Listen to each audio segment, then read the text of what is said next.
Hi, my name is Dave. Today I'm going to show you Dr. Henry Paul's favorite telescope.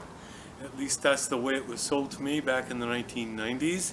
It does appear to be the same one that appears in the photographs in his book, Telescopes for Sky Gazing. Anyway, and I've dressed it up with an additional dew shield here that is something like what he had on it. But I believe this could, in fact, be the real deal.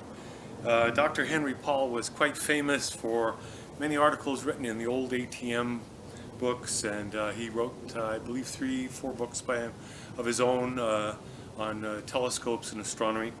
So quite a special telescope. Here are a couple of books by Dr. Henry Paul. These are from the 1950s and 60s.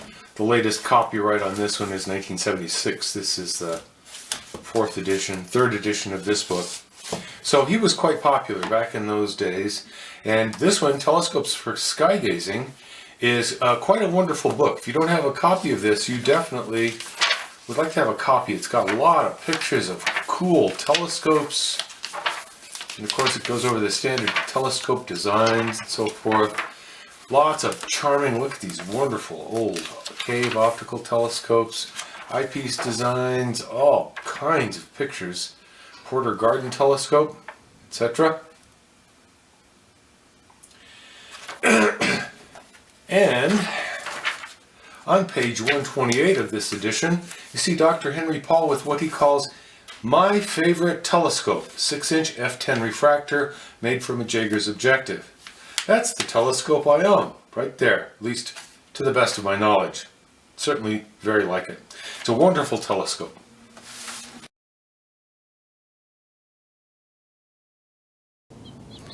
Let me explain to you why it was considered to be a very, very fine telescope back in the 1960s. First of all, it's a Jaeger's objective. Jaeger's is reputed to be very, very high quality, and in fact their reputation is excellent, and the experience that most people have had with Jaeger's has always been positive. So it's very good quality optic. Now this is a 6-inch f10 achromat. So as a 6-inch f10 achromat, it's bound to have a good deal of color. And in fact it does. It's got a great deal of chromatic aberration. But that was acceptable back in the days. You wanted something that was compact, and Dr. Paul designed this telescope to be very compact. Pull off the dew shield. This is just a hokey dew shield that I put on there. Okay, now that the dew shield is removed, you can see that it's got a very short, stubby kind of a dew shield on there. That one's metal. And look at how compact this thing is. It's very, very short. Because of this Unitron focuser, you can compress this down into a very small, compact telescope. Got a nice little Astrola finder on here, 50mm finder, which would have been considered gigantic in the day. Let me show you some close-ups. The nice thing about this Unitron finder is that, of course, it's nice and robust. It's actually got a 2-inch adapter in here. Could be used with a standard large Unitron accessories. It's got a lot of extension here, so you can extend the thing way out, and that allows you to compress it by a good, almost nearly a foot shorter than it would be normally. So this telescope is a 6-inch f10 achromat, so that, as you might know, creates a good deal of chromatic aberration. The image has a lot of color variation. So it's not a perfect telescope. It was considered acceptable back in the day. Obviously, Dr. Paul thought it was pretty cool. But these days, it doesn't meet specs. Well, thankfully, back in the 1990s, I think it was, a fellow in the Ukraine invented this device called a Chromacore.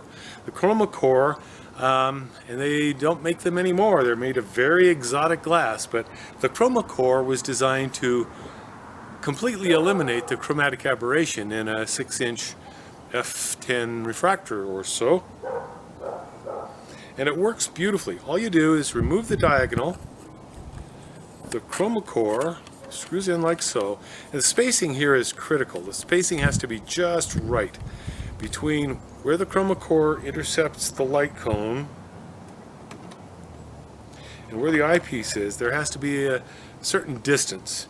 And this spacer here allows that precise distance for teleview plossal eyepieces and any eyepieces which are parafocal with teleview plossals, which would be probably a lot of the Naglers and so forth. Anyway, these eyepieces will fit right in here, focus perfectly, and give you perfect chromatic, reduce the chromatic aberration to 0.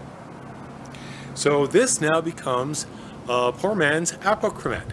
For a very modest cost, you can have a telescope that gives you apochromatic images, color-free images, and is very portable, so forth. All the advantages of an apo. I hope you've enjoyed having a look at Dr. Henry Paul's favorite telescope from the 1960s. Thank you very much for watching.